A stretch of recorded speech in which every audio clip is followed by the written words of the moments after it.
Hello, my name is Kevin, and I've had a lot of people asking about this pickup online and some forums, so I thought I'd make a video about it. So this is a 1979 Toyota pickup. It's pretty plain Jane. Probably best thing about it is the wing windows. So I bought this truck in Montana for $275, and it wasn't originally for me, but well, I ended up buying it. So I ended up putting a 5.3 LM7 LS in it and a T56. So I've had a lot of people asking me, what mounts do I use, how it fits in there, and all kinds of stuff. So I thought I'd make a video on what I did and why I did it, and go from there. I think my favorite part about this truck is that everything fits underneath the hood. I can close it, latch it, drive down the road. Being over here in North Idaho, you're not exactly easy to run no hood all the time, and I think it kind of takes away from the sleeper effect if people can see underneath your hood. So this is engines out of a 2002 Chevy Avalanche. Has I think it was like 250,000 miles on it when I pulled it. Technically, after everything, I only paid $100 for the engine, so if it blows up, it's no big deal. I used S10 motor mounts on it, the conversion LS mounts, and then I just welded them right to the frame.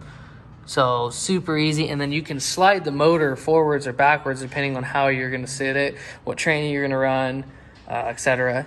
So the headers are just a simple block hugger header, very cheap. I literally paid like $80 for these.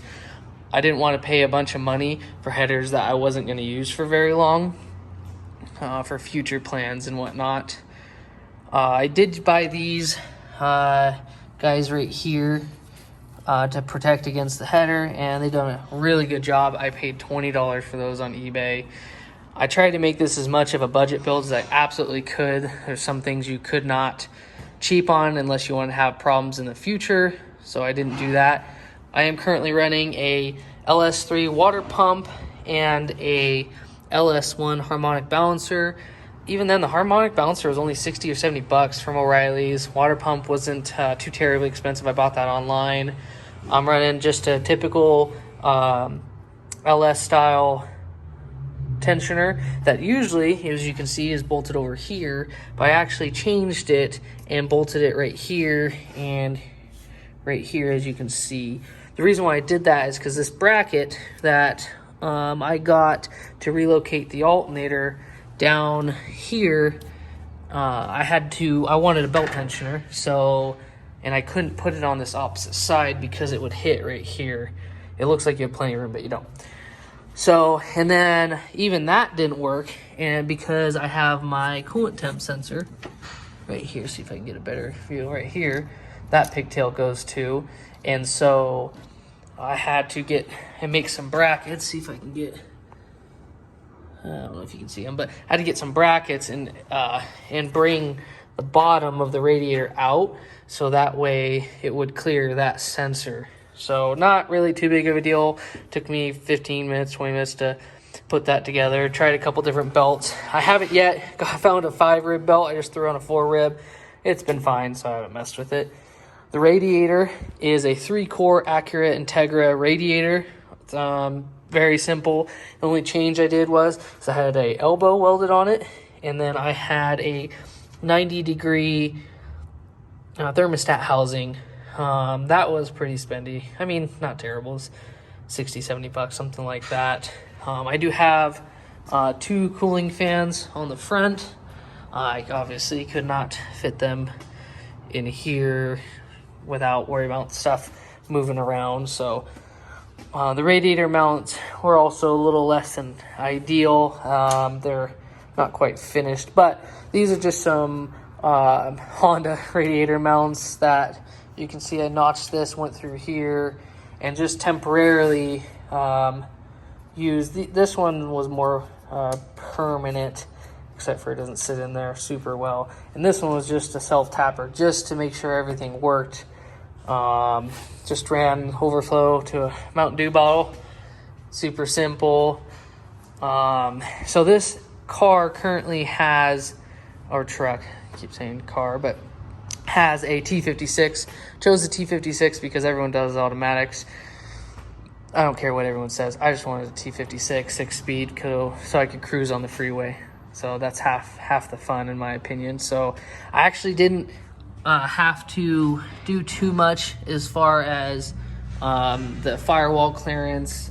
Maybe a slight massaging, and that was it. So I think another cool part when I got this truck, and I did buy it running and driving for the $275, is that all the keys work, which is kind of neat.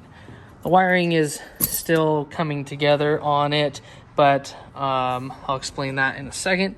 So it is a T56 6-speed, pretty cool. The handbrake is temporary because I wanted to see if it was going to work in that spot, but indeed it did, so that was really easy. So as far as the ECU management goes, I ended up going with the Holley Terminator X Max, which so far I've been extremely happy with. It's a very easy system. It's super plug and play, super user friendly. The guys did a fantastic job. The only thing I think I would change is with the X Max, you get all these extra plugs, but when you run the electronic fuel throttle body, that I did, you just run one plug to there, and you can see I have it zip tied like this. And the reason why I did that is because I was worried that it would create too much slack and would hit over here. It's just a last minute thing when I was at the drag strip. So the wiring on it's very simple. All this wiring over here is not for it. That's the factory wiring for headlights and blinkers, which will get removed very shortly. The other thing is I ran to Mr. Gasket. They have a relay kit, which is really nice. I think it's like 25 or 30 bucks per kit. I bought 2 of them, and I really like them. They're very heavy duty. They're very nice kits. I used one of them for my fuel pump and one of them for the fans. And so that way I could run a couple more fans and I wouldn't have any problem with the having issues with that relay kit at all. As far as a mount for the battery, I bought a ICT battery mount, super nice, doesn't move, and that's really nice because this is the first vehicle I think I've owned that the battery's actually mounted down. But per the drag strip, that's what they want. They don't want stuff moving around, which makes sense. I did also use an ICT for my 3-bolt to 4-bolt throttle body, which is really nice. Super easy. It's an O-ring seal. So as far as my fuel system go, it's also simple. I wanted to make this really easy. Unfortunately, I'm going to be changing some things in the future of the fuel system, but I'll show you how I did it the first time to get it up and running. It was very easy. There's a couple things I'll tell you that I did wrong, so that way if you ever try to do this, you'll know that that's not going to work. So, and I didn't find out some of these things until I had driven it for several hundred miles. So I did use, let's see, it's right there. I'll just read it to you. It's a 126 134 11 fuel injector, just an OEM fuel injector, super easy. And then we'll go up and I'll show you the rest of it. So as far as the fuel system, I ran a Bosch 044 fuel pump, and then I ran it to I pretty much did a Corvette fuel system, which is really nice because the fuel filter is a regulator. So this line right here goes back to the fuel tank as a return, and then this one feeds it, and then you only have one line that comes out. Now these are push lock fittings, but I cheaped out, bought some cheap fittings, and so I just put hose clamps on them anyway, just because I didn't want any fuel leaks. And then let's see, I'll step back. And then you can see right here, I ran some protectant for the fuel line all the way up just because exhaust does run right there by it. This is a quick disconnect fitting, which is really nice, super easy, but downfall is that this Bosch fuel pump, unfortunately, is too much for that fuel filter. So after a little while, it does indeed push through that fuel filter. So I have changed it once already. And I mean, like I said, the whole fuel system's changing. So it's irrelevant at this point. It hasn't caused any major issues, but it's something that, of course, we're going to have to take care of if we're going to want to continue to do more with the truck. So another really nice part is that, and I'll go down with this and I'll meet you up there. So the other part that I did was, this is like for the GM fuel lines, you can run a fitting, so you can go right to a push lock, and then you can go right down to your other line, and it's all plug and play. Very easy, nothing hard about it, you know. A couple other things while I'm up here that I'll tell you about that we did. Before I go up, I'll show you a couple more things. I'm running a Land Cruiser master cylinder, so just a little bit better braking. And one thing I found out about that, because I did change rear ends, I did end up going to a Ford 9-inch, which I'll explain everything I did there. It was the braking, actually, the rear does not lock up at all, which a lot of people said it would. So I'm not saying that won't happen to you, but it didn't happen to me. So I don't know. Also, to make the T56 work, I converted the T56, well, I can't say I did, Texas Performance, or they do a lot of transmission stuff in Texas. Really awesome people to work with. They make you send your plate to them, your mid plate for your transmission, and then they convert it to a GTO style throwout bearing, which is really nice. So you run that and you run a line up to here, and this line I just had made, it was really cheap, $30 by our local Advanced Compressor. They do really good work, and I have multiple hoses on this rig made by them for that reason. And then this is also a Land Cruiser master cylinder, which again, super easy. I did have to tilt it kind of, and then it slid right in. Works great.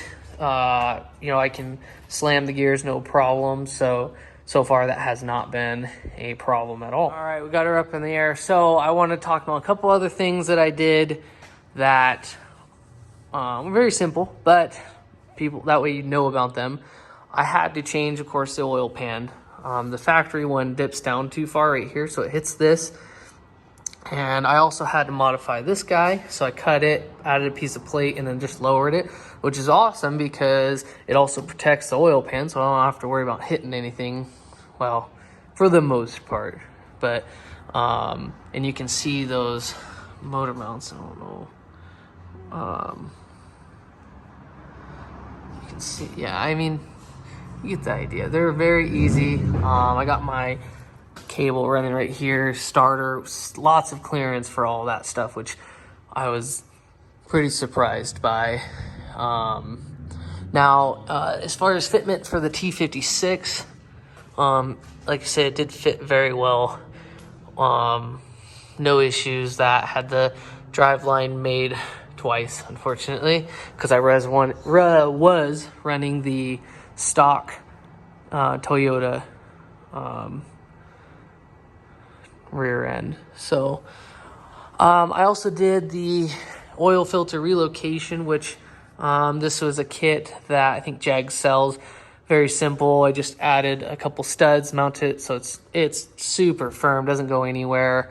The only thing I didn't like is that these fittings are very hard to get to stop leaking. I've tried many times and whatever, it didn't work. So it doesn't matter, because also we're going to be changing the oil pan to a different company makes one that actually fits the oil filter right there instead of having those two lines run down. So whatever, no big deal. We'll do that when we cross that bridge. So I did. A company makes a quick bleeder for this, which was really nice as far as you can see it poking through right here. So it comes through, just pokes right into here. So that way, it made it bleeding it really easy. So you do notice there's quite a bit of rot on this truck, but it's all in the body, the bottom body, which all the floor pan stuff is all going to be redone. So don't really care about that. The exhaust had a shop in Spokane, Washington I think it was Muffler Mart. They did a really good job. You can see there's a couple spots that they missed, but they probably just couldn't see at the time. And granted, guys, I put a lot of miles on this thing. I mean, probably have changed oil, 3 times for a complete brand new build. I mean, it's quite a bit in a year's time, in my opinion. So, this transmission, I got in a box, and I took a huge risk when I bought it and just threw it together, and it's worked. I mean, it's T56s are nothing to be scared of, guys. Are very easy, they're super nice transmissions to shift and whatnot. So I've been very happy with that. I'm glad I went that route instead of whether it was a Toyota tranny or something like that. But I wanted durability. So the next thing I did was the Toyota rear end did not last, and I'll post a picture at the end of this so you can see what happened. I snapped a axle inside the diff. Not great. So I went with a Ford 9-inch Daytona. Yep, I can't remember what that's called, but it was again, very easy swap. All I did was change the mounts in like an inch, and then the shocks are actually well, it was a total something I tried, and it didn't work very well, so I don't recommend doing this. So when I did the Ford 9-inch, I did also a couple upgrades I wanted to mention. It does have 31 spline chromoly axles, and I did the Richmond Pro set 411 gears, chromoly spindle. This is a NASCAR yoke that I picked up online for cheap. I do plan on upgrading the straps. I could get these in time, so that was really easy. I did go with the PEM Racing disc brake kit, which I actually kind of did a couple different kits, and I'm going to change a couple things that I wasn't crazy about, like these bolts. I want to go with the correct ones. I tried to make these work, but they work. They do. You can use them. But disc brake kit, extremely easy. But one thing they do not tell you, and except for the very end, with these are like I have to look, but with these specific axles, you have to run like an inch spacer. And so on the axle, so you press that on, then you press the wheel bearing on, and then you press the retainer piece on. And again, I wish I would have known that. I wasted a ton of time waiting for parts for that. So this is the brake line I had made also by Advanced Compressor using the factory Toyota splitter, just way easier that way, and then just runs right into the rear brakes, and they work great. I mean, this thing stops on a dime. I can skid all 4 tires if I want to, if I need to stop really fast. So as you can see, the only way you can really tell, the tires stick out a little bit, but the only way you can really tell if you come up on this truck is if you see the dual exhaust, which still not a lot of people pay attention to, but I don't know. And it sucks though, because the exhaust has got to go. So, and I'll explain all that later. All right, back on the ground. So I actually finished this truck. It is currently November 17th, 18th. It's 18th. Look at that. And I've had it on the road probably since May, roughly, maybe after that, but roughly right around then.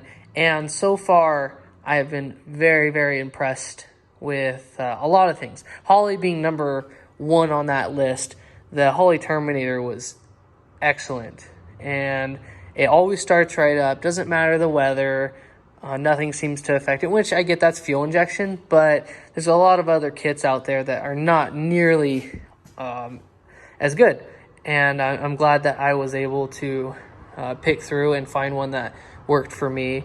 Another thing I forgot to mention, I did run the ICT crossover right here. The factory one has a little outlet for the throttle body, and I took that off and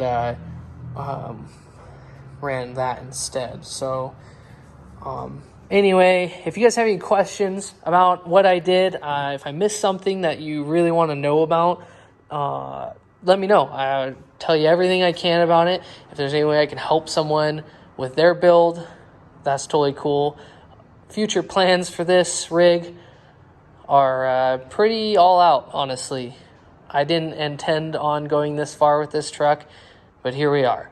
So next step is I did buy some Flowtech forward-facing turbo manifolds, and I'm planning on relocating the radiator to the rear. And I can't decide. Maybe you guys can help me out.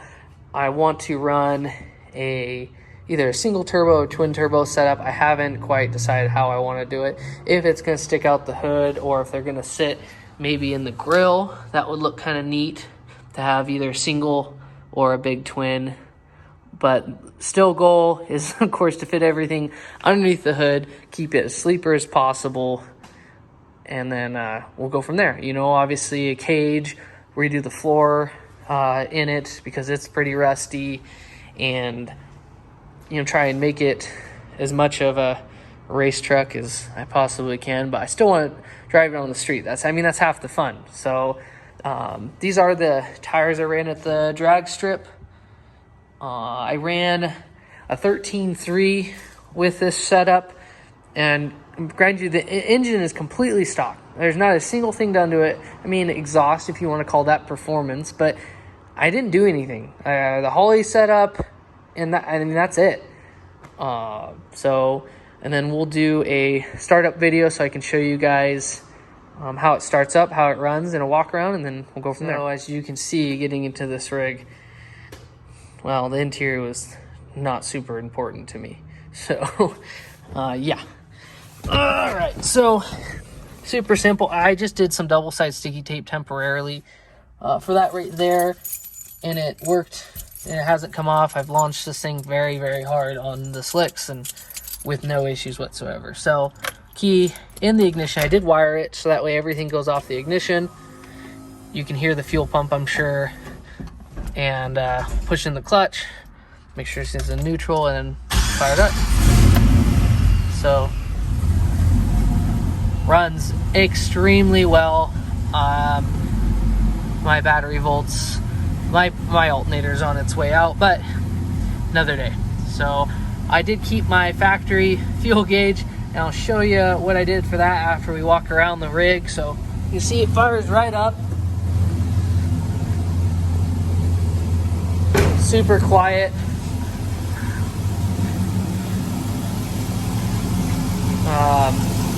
Those $80 eBay headers, yeah, they're I think this one's just barely leaking, but that could also just be a install error, who knows. Another thing I forgot to mention I had to do, I did have to clearance that for the steering shaft. Unfortunate, but it actually was very minimal, really. If you look at it, it's very easy, but so, and you can see it's very quiet. I mean, on the street, unless you're really in it, you don't really know what's in it, you know. So that's pretty neat. I was going to show you what I did for this. So don't laugh, but this was already cut like this. This is how I got the truck. Now, I didn't cut this. You can see all the rest around it. So this, I just bought some fittings online, It was really easy, and I just it goes to dash 6 fitting, and then I just put these on, some push locks. These are a lot higher grade push locks, so that's why you don't see any hose clamps on those. So that's really nice. You can see the bed, typical Toyota stuff. It's rusty, but I just don't care. I mean, it's a total sleeper truck. Super fun to drive. Anyone can drive it. So anyway, like I said, if you guys have any questions, want to know anything about it, anything maybe I did, or maybe you think I could do something differently, that's totally cool. There's a lot of things that are going to change on this truck. So I'm just starting a YouTube channel to go through everything I'm going to do on it. So if you guys want to subscribe and follow, I'll be posting on there, and then sharing to Facebook and Instagram and whatnot, and we'll go from there. Thanks, guys.